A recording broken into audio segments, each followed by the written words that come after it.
Eggs are quick, cheap, and easy, and if you don't have them in your fridge already, you probably should. Here are 5 easy ways to cook eggs perfectly every time. You don't need much for these first 2 preparations. All you need is a good non-stick skillet that doesn't have any scratches on it, a rubber spatula, some salt and pepper, and a good amount of butter. You want to use a non-stick skillet. Eggs are notoriously sticky because of all the protein and a lot of other stuff in there. And you also want to make sure that you're not using any metal utensils on the pan itself. First up, scrambled eggs, one of my personal faves. Scrambled eggs, there's a lot of different ways to cook them. This is the way that we prefer at Tasty Kitchen. It's a great idea to crack them into a separate bowl first. One, in case you have any big chunks of eggshell in there. If any shell does get into the bowl itself, totally fine. Take an eggshell that you just cracked and use that to go in and get the shell out. While it might seem easier to crack them into the pan and scramble them in there, it's not really a good even way to do it. You'll have some big chunks of egg white, some big chunks of egg yolk. Just trust me, it's an easy bowl to clean. Just throw them in a bowl first and scramble them in there. So instead of adding milk or cream, we just use a lot of butter. You start with about 2 tablespoons of butter, get it nice and foamy in the pan, and when it's pretty much all the way melted, we're gonna season our eggs with a bit of salt and pepper and any other seasonings you want, and then into the pan. We wanna keep our heat pretty low here, and we're actually not gonna move the eggs at all until we kind of see a little bit of the egg setting on the sides of the pan. When you start to see a little bit of the eggs set, that's when you wanna take a rubber spatula, and from the outside in, push the eggs towards the center and kind of all around the pan so that all the eggs are cooking pretty evenly. When they're about 3/4 of the way cooked, we're gonna do a real sneaky trick here and add a few cubes of butter. That's another tablespoon cut into 4s or so. We're gonna melt those cubes of butter into the eggs themselves, and they're gonna kind of emulsify sort of this like creamy, nice meltiness into the scrambled eggs, and they add this like really beautiful creamy texture at the end. So we recommend taking them off a little bit before you think. The residual heat within the eggs will continue to cook them until they're the perfect doneness. I mean, it definitely takes an art and takes a little bit of time to get the scrambled egg right, but there's just something so good about it. It just kind of like hits all those salty, creamy, fatty notes for me, and I just really, really love having scrambled eggs. The fried egg. I think people are afraid of fried eggs. I don't know, there's like so many different ways to do it. It's like, should the pan be high heat? Should it be low? How do you get that perfect color? We're gonna do ours on a medium heat for the fried egg.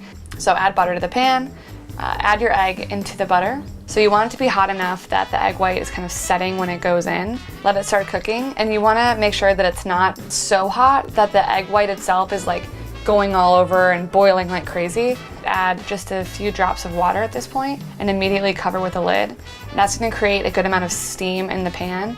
So it's gonna help cook the egg white without being on such a high heat that the egg yolk will cook through as well. At that point, once it's cooked for a few minutes, you have the world's most picture-perfect egg.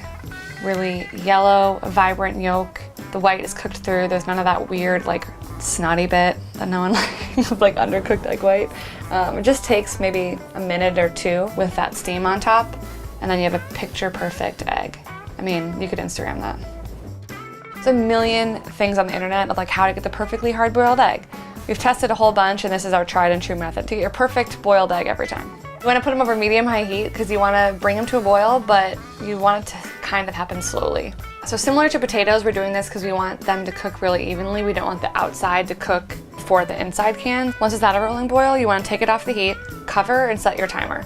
Between 4 and 16 minutes, depending on how you like your yolks cooked. And then once they're cooked to your liking, you want to immediately take the eggs out and put them into an ice bath. That's gonna stop the cooking right away to make sure that your yolk is gonna be cooked to your preference. If you leave them in the hot water or just like take them out of the hot water and don't cool them down, then you'll get that like really weird, chalky, like grayish green yolk, which we don't want. And just as a visual, here are eggs cooked at all of these different times. You can see how much softer the yolk is at 4 minutes, whereas 16 it's completely cooked through. You can just cut them in halves or quarters, throw them right on top of the salad. They add like a nice amount of color and freshness, I think. They're also a really good snack as well, but there's a million different recipes you can use for hard-boiled eggs. Poached. All right, so for poaching eggs, which I honestly don't think is too scary, you want to use a big pot of water. There's just like more room for the egg to kind of move around, and you want to make sure that your pot of water is, I know this sounds crazy, but like at a hard simmer. Like you don't want it so boiling that the water is really disruptive and it's gonna shake the egg a ton, but if it's not moving at all, then the egg will just completely sink to the bottom and there won't be any movement rolling that egg white over the egg yolk. Similar to scrambled eggs, you're always gonna wanna make sure that you're cracking your eggs into a bowl first. And then we're gonna do a little whirlpool trick. So you're gonna stick your spoon in, swirl the water, and then that center whirlpool is where we're gonna drop our egg into. As it's slowing down is when you wanna add your egg. If it's still going too heavy, if the whirlpool's too fast, then the egg's just gonna be like, whoa. You wanna let the egg go and do its thing in there until you kind of can't see any of that translucent egg white anymore. With a poached egg, you want the egg yolk to still be quite runny, but again, no one wants like a runny egg white. And that is a poached egg.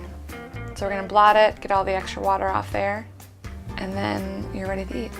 So that's the traditional method, but if you were doing a whole bunch, we've got a trick for you.